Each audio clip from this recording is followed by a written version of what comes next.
মন খারাপ? জীবনের সমস্যার বিষয়ে ভাবছেন যে কেন সমগ্র সংসারের সমস্ত কষ্ট, সমস্ত সমস্যা আমার ঝুলিতেই এসে জড়ো হলো। সবাই এটাই ভাবেন। চলুন, আমি আপনাকে বিচার বিবেচনা করতে বাধ্য করছি। ভাবুন ঝিনুকের পেটের ভেতর কাঁকড়ের এই যন্ত্রণা, ঝিনুককে তা কেন ভোগ করতে হয়? বটবৃক্ষের বীজ মাটিতে 7 হাত নিচে অন্ধকারে ঘেরা থাকে কেন? সংসারের সবচেয়ে তীক্ষ্ণ জ্বালা সূর্যকেই জ্বালায় কেন? কারণ ঝিনুকের মধ্যে সেই ক্ষমতা রয়েছে মুক্ত জন্ম দেওয়ার। বটবৃক্ষের বীজেই সেই বল রয়েছে যে সে সংসারের সবচেয়ে দৃঢ় বৃক্ষ হতে পারে। সূর্যের মধ্যে সেই ক্ষমতা রয়েছে যে সে নিজে জ্বলে এই ব্রহ্মাণ্ডকে প্রকাশ দিতে পারে।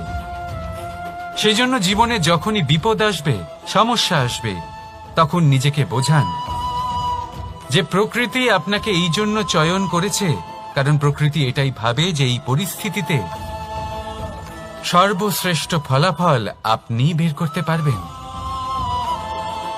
রাধা রাধা। সফলতা, অসফলতা ব্যক্তির জীবনের 2 গুরুত্বপূর্ণ স্তর। প্রত্যেক ব্যক্তি সর্বদা সফল থাকতে পারেন না, প্রত্যেক ব্যক্তি সর্বদা অসফল থাকতে পারেন না। এবার এই 2 যখনই আসে, কিছু দিয়েও যায়, আবার কিছু নিয়েও যায়।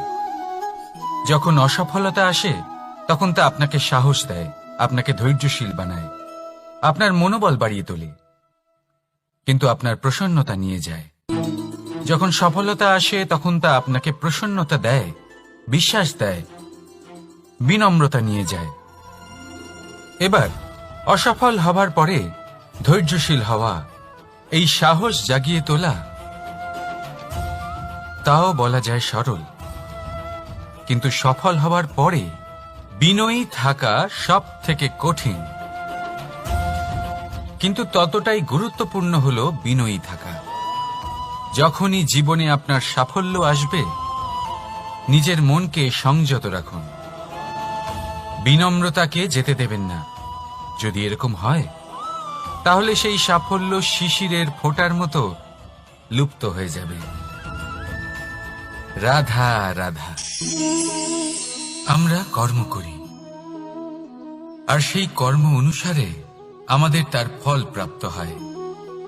এখন এই কর্ম আরো শ্রেষ্ঠ হতে থাকে, আমরা আরো প্রেরিত হতে থাকি। তার জন্য আমরা বড় বড় জ্ঞানীদের থেকে প্রভাবশালী, প্রেরণাদায়ক ব্যক্তির সাথে দেখা করার চেষ্টা করি, দেখা করিও।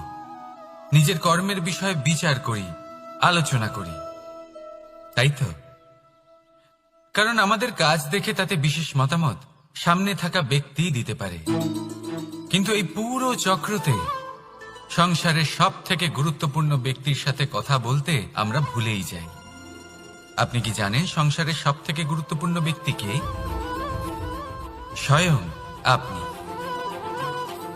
হ্যাঁ, আপনি সে।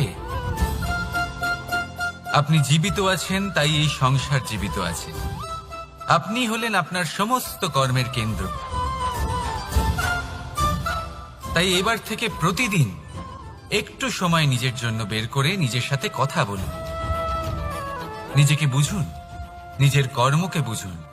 কিছু প্রশ্ন আসবে, কিছুর উত্তর পাবেন, আরো কিছু প্রশ্ন আসবে যার উত্তর আপনি অবশ্যই পাবেন।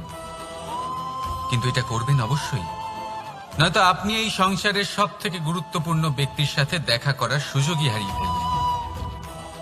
এবার বলুন, আপনি কি এরকম চাইবেন? রাধা রাধা। প্রতীক্ষা, প্রয়াস, এই 2 জীবনের অভিন্ন অঙ্গ। দেখতে গেলে আমরা জীবনে কারোর না কারোর প্রতীক্ষা অবশ্যই করি। সে কোনো ব্যক্তি হোক বা সময় হোক বা কোনো ভাবনা, সবকিছুই হতে পারে। আর দেখতে গেলে সব সময় কেউ না কেউ কিছু প্রয়াসও করে চলেছে। যেমন সাফল্য আসার প্রতীক্ষা, বিফলতা যাতে না আসে তার জন্য প্রয়াস, সুখ আসার প্রতীক্ষা, দুঃখ যাতে না আসে তার জন্য প্রয়াস। এবার প্রতীক্ষা আর প্রয়াসের মধ্যে এক ঘনিষ্ঠ সম্পর্ক রয়েছে, আর তা হল যিনি প্রতীক্ষা করেন তিনি ঠিক তাই পান যা একজন প্রয়াস করা ব্যক্তি পেছনে ফেলে আসে। তাই প্রতীক্ষা নয়, প্রয়াস করুন। এই প্রয়াসের মধ্যেই সুখের চাবিকাঠি রয়েছে। রাধা রাধা। সূর্যের তাপ এতটাই প্রখর হয় তা সমস্ত বনস্পতিকে শুষ্ক করে দেয়। পুকুর হোক, নদী হোক, সরোবর হোক, সমস্ত শুষ্ক হয়ে যায়।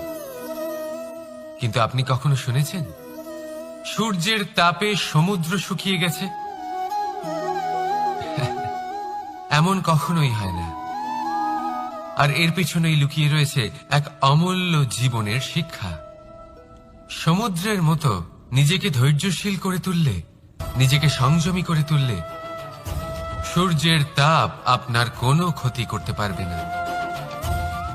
আপনার অন্তর থেকে সেই তাপ বাষ্পায়িত হয়ে মেঘ তৈরি হয়ে সূর্যকে ঢেকে দেবে, আর তারপর হবে শুধু সাফল্যের বৃষ্টি। তাহলে আসুন আর আমার সাথে ধৈর্যের সাথে বলুন, রাধা রাধা।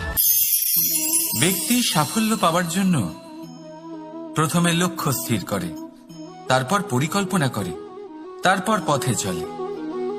আর সব সময় এই চেষ্টাই করে থাকে যাতে তাতে সবচেয়ে কম বাধা আসে। এই পথে কোথাও কোনো চড়াই না আসে, কোনো উতরাই না আসে, কোনো খাদ না আসে। আর এখানেই সবচেয়ে বড় ভুল করে ফেলে। কিভাবে? ভাবুন, এক সোজা সরল পথ আপনাকে কোথায় নিয়ে যাবে? এক সরল সাধারণ স্থানে। সেখানে তো যে কেউ পৌঁছতে পারে, তাতে বিশেষত্ব কি আছে? ভাবুন, যদি আপনার পথে বাধা থাকে, বিঘ্ন থাকে, বিপত্তি থাকে এবং তার ওপর এক শিখরও থাকে যা আপনার জন্য অপেক্ষা করছে। সাফল্যের সেই শিখর যেখানে কেউ সহজে পৌঁছতে পারে না, যা হলো বিশেষ। তাই নিজের জীবনে যখনই সমস্যা আসবে তাকে ভয় পাবেন না, মুখে হাসি নিয়ে তাকে স্বাগত জানান। আর সাবধানে থাকবেন, যদি আপনার পথে কোনো বাধাই না আসে তাহলে এর দুটোই অর্থ হয়। হয় আপনি নিজের লক্ষ্য সঠিক বেছে নেননি, নয় আপনি রাস্তা সঠিক বেছে নেননি। রাধা রাধা। মানুষের সবসময় এই ইচ্ছেই থাকে যে সে পরিপূর্ণ হবে, তাই সবসময় চেষ্টা করতে থাকে, কর্ম করতে থাকে, যেন তার জীবনে কোনো ত্রুটি না থাকে, কোনো দোষ না থাকে, কোনো ভুল না থাকে। কিন্তু যখন মানুষ এটা করতে থাকে, নিজের সম্পূর্ণ মনোযোগ তাতেই কেন্দ্রীভূত করে, তখন তার বিকাশ আস্তে আস্তে থেমে যেতে থাকে। কিভাবে? আপনি বলবেন, এতে ভুল কি আছে? এ তো বেশ ভালোই মনে হচ্ছে। দেখুন, এই ত্রুটি, এই ভুল, এই দোষ আপনি যাই করে নিন আপনার জীবনে থাকবেই থাকবে। এবার আমার কথা শুনুন, এইগুলোই পরবর্তীকালে আপনাকে জীবনে শুধরোতে বাধ্য করবে। এক নির্দিষ্ট মাপকাঠি নিয়ে জীবনে এগোনো ঠিক মনে হতেই পারে, কিন্তু তা শুধুমাত্র যন্ত্রের জন্ম দেয়, না মানবিকতাকে, না মানুষকে। তাই মনে রাখবেন, যদি আপনি নিজের জীবনের দরজা প্রত্যেক ভুলের জন্য, প্রত্যেক দোষের জন্য বন্ধ রাখেন, তাহলে জেনে রাখবেন সমস্ত সত্য সেই বাইরেই থেকে যাবে।